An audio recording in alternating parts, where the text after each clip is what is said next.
कि अब भारतीयों के साथ रूप, रंग, नस्ल, किसी के भी आधार पर कोई भी भेदभाव नहीं बढ़ता जाएगा। भारतीयों को वही सारे अधिकार दिए जाएंगे जो इंग्लैंड में इंग्लैंड की जनता को दिए जाते हैं।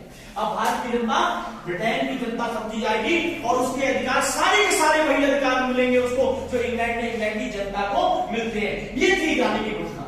तो रानी की घोषणा कब हुई? 1 नवंबर 1858 को। किसने पढ़कर सुनाया था? इलाहाबाद में लॉर्ड कैनिंग ने इस घोषणा को पढ़कर सबके सामने सुनाया था।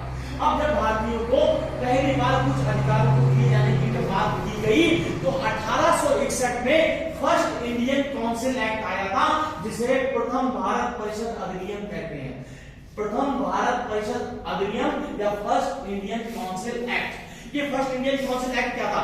अभी तक जो वायसराय जो था, वायसराय की जो कैबिनेट होती थी, उसका मंत्रिमंडल जो होता था, उसमें सारे के सारे अंग्रेज होते थे, एक भी भारतीय नहीं होता था, क्योंकि भारतीयों को कोई शासन में कोई भागीदारी नहीं दी जाती थी।